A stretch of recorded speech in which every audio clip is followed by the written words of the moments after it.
Well, we greet everyone today, and we want to thank you for joining us on this topic of why are so many people leaving different states, especially in the Northeast and the West Coast, and moving to the southern part of the United States.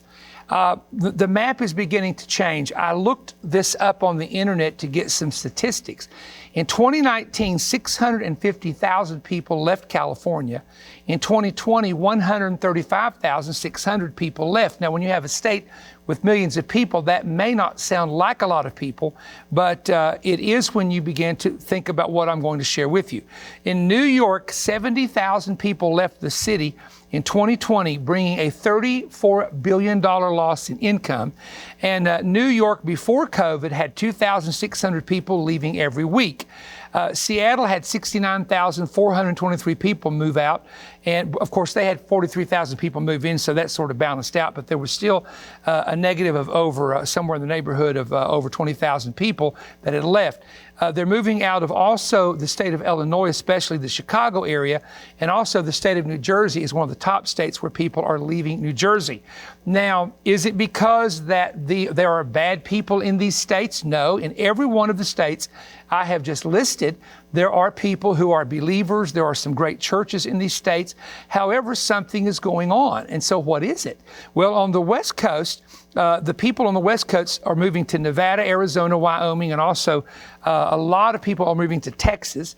On the East Coast, believe this or not, on the East Coast of the United States, and also it doesn't just include the East Coast, it's people from the West Coast as well. Tennessee is now the top state in 2020, state of Tennessee, right where we are, state of Tennessee, that people are moving to as far as on the East Coast of the United States.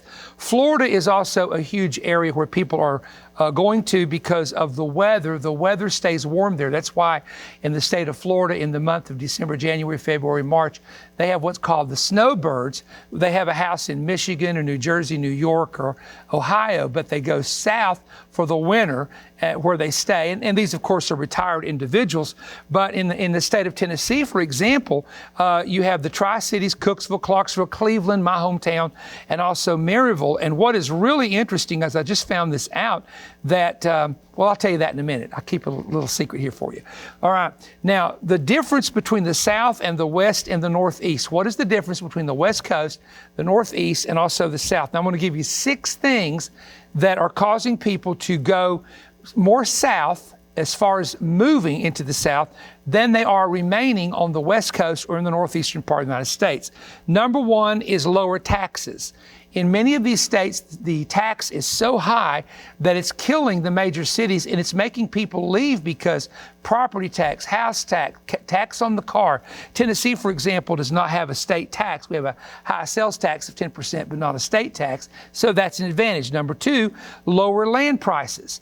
Now, when it comes to the land, this is beginning to change because in our county, now listen to this, our county, Bradley County, is listed recently as the 11th county out of all counties. I mean, tens of thousands of counties, hundreds of thousands of counties in the United States.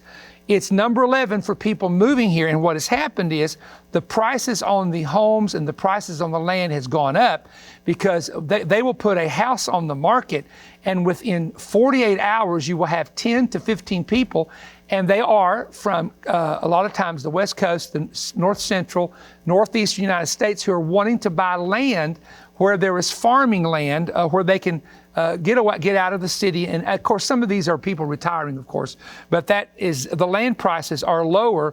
And I don't want to get into that because I don't want everybody pouring in here trying to buy up the property, because there's some beautiful property here that we need to preserve in Bradley County. So I just wanted to say that in kind of a humorous way. The third reason is the conservative beliefs. Much of the South, and I'm not saying all of it, but much of the southern part of the United States, what we call the Southeast, rejects the extreme radical liberal ideas. And people are tired of raising their kids in public schools where radicals have taken over the public school system. They are tired of raising them in areas where just extreme radical liberal beliefs are being taught and accepted and pushed on them. So they're saying, you know what, we're done with it. We're going to get out of the radical liberal areas into the more conservative states, and that reject a lot of these liberal ideas. Like some people, you know, they hate the flag. Well, we love the flag. Some people want you to take everybody's guns. Well, we believe in the Second Amendment in the Southeast. So that's example of what I'm talking about, conservative beliefs. Fourth reason they're coming south is because the South is pro-Constitution. Like I said, we believe in the Second Amendment. We believe in freedom of speech. We believe in freedom of religion. And I'm not saying everybody who lives in the Southeast does, but the vast way majority do. And our county, for example, has 380 churches in a county with 120,000 people. So that tells you that we believe that religion is important. Our town is people that visit that are believers from, let's say, Massachusetts, Vermont, New Jersey, New York, or from California, Oregon, and Washington State, when they come here, they're stunned how that people will say, God bless you. And one lady from Minnesota told me, she said, if I was a waitress and said, God bless you in Minnesota, I would be fired from my job in most cities in Minnesota. I couldn't believe that. I thought, well, that's a common thing here. People write God bless you at Cracker Barrel, you know, when they're signing, when they send you your bill, God bless you, especially if they know who you are. I don't say they do that with every stranger, but if they know who you are, God bless you, have a good day. And gospel music is played in some of our restaurants here. And look, these nuts on the extreme left don't even try to come here with the homeboys and the homegirls down here that love the Lord and love our freedom and try to change us into some radical nut basket case like the condition that your state is in. It's not going to work around here. I'm just letting you know in advance, warn you in advance, it's not going to work around here, especially where we're from. The fifth reason people move to the south is because of the beauty of the mountains. Now, not all the southern states have mountains. Mississippi's flatland, Alabama, a lot of it's flatland, but when you get into, again, Tennessee, you get into Kentucky, you get into West Virginia's not really in the south, but you get into the mountain states, the Carolinas, etc. It's beautiful, man. Smoky Mountains, one of the most beautiful places in all the world. And the beauty of the area in many of the states is a big attraction. And number 6, I have to be honest with you, is the weather. That now there is extremely cold weather, as you know, in the Northeast, up in Chicago, in the Midwest, Midwestern states. Also in the Northeast at times, California has very moderate weather, but in the Northeast sometimes some of those states have very tough weather at different times of the year. We get a lot of rain through here, we get thunderstorms, but our weather is milder than in most places. In other words, we have cold winters, but it's not near as cold as it would be like when you're watching, let's say New Jersey and New York when the storms are blowing in. So I will have to say this, that in the southeastern part of the United States, which is predominantly where my ministry has been for years, and we have tens of thousands of partners in the United States as well, in the southeastern part of the United States, we tend to be a happier people, a more laid-back people, an area where the Bible is accepted, where there's churches all over the place that have the freedom to speak and to preach. We believe in prayer. We will gather around the flag and pray. We will pray at different activities that's going on in the town. Prayer is okay. And so that's the reason why you see so many people coming into the southern part, the southeastern part of the United States from all the other different states. And the other thing I want to keep in mind is when you're dealing with coastal areas, whether it's Pacific or East Coast, you have great dangers of tsunamis eventually happening in those areas. You have a lot of earthquake and volcanic possibilities on the West Coast. So some people think ahead, even though people are saying, oh, nothing's going to happen in this area with these natural disasters for many, hundreds or thousands of years. And others are just saying, well, don't take that advice because the big one's coming.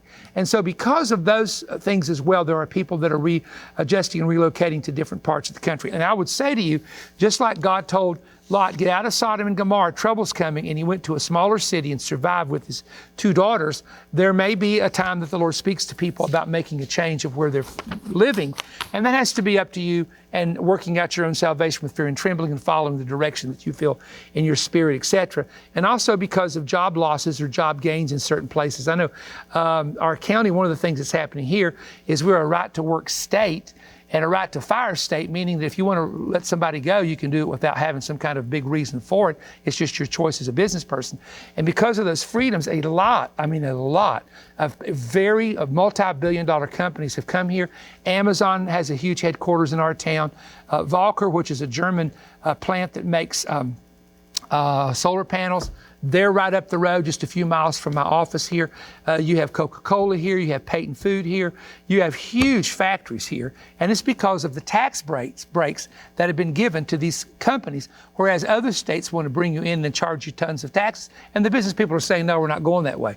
So it's a big combination of things. I just hope that you find the place that you can be happy. If God has planted you in some place that maybe you're saying, it might not be the best place to live, but that God has planted me here, that's where you need to stay. You don't need to make any changes. But for those of you that look into the future and you're thinking about your kids and grandkids, we hope that you will be directed to the right place. Now, just keep watching, because we have something from our ministry we share with you at the end of every YouTube video. Hope you subscribe to the channel, and may the Lord bless and keep you. Believers that have served Christ for many years are suddenly hitting spiritual roadblocks, heavens that seem like they're made of brass, and many other hindrances they have never before encountered. With his time running short, Satan is releasing new levels of temptation and bizarre spiritual warfare in believers' families, churches, and thought life. How is the enemy sneaking through the protective hedge of armor, causing distractions and defeat? All Satan needs is just a crack in any part of your six-piece armor to slip into a situation and initiate aggressive warfare. Perry Stone's new book, There is a Crack in Your Armor, is a timely read for all believers. Revelation from God's Word, along with Perry's insight from 36 years of ministry and over 80,000 hours of Bible study, merge in this book to bring you a true manifesto on the inside strategies of the adversary and the methods of dealing with strange spiritual conflicts. Key subjects in this book include inheriting your ancestors' demons, winning battles in public but losing battles in private, breaking the spirits of cutting and suicide, the danger of falling upon your own sword, how to mend the cracks in broken vessels, it's not the devil, it's you, and reversing a self-curse, what happens when an offense puts a crack in your shield, getting back your mind when you are at wit's end, 7 common factors that will wear down your spiritual strength. This book is part of package offer ARM 112. Along with this new book, Perry is offering the DVD teaching Blood Moons Rising and the Passover Patterns. Perry began disclosing the significance of blood moons back in 1996 during Jerusalem's 3000th anniversary. There's much clamor concerning interpreting these cosmic prodigies. After much Hebraic research, Perry saw 2 important prophecies that must occur if these lunar eclipses are truly the signs mentioned by the prophet Joel. Recorded live, this teaching will explain how God uses cosmic signs and the 2 events other teachers have missed that must accompany these blood moons over the course of the next 15 months for this to be part of the prediction in Joel chapter 2. Perry's new landmark book, There is a Crack in Your Armor, and the latest prophetic DVD, Blood Moons Rising and the Passover Patterns, are available now for a donation of just $30 or more. Call toll-free 1-888-21-BREAD. That's 1-888-212-7323. Or order online at perrystone.org. You may also send your donation of $30 or more to Perry Stone, P.O. Box 3595, Cleveland, Tennessee 37320. Request offer ARM 112 when writing or calling. The book and DVD package are available only through the ministry of Perry Stone, and your donation helps keep Manifest on in your area. We look forward to hearing from you soon.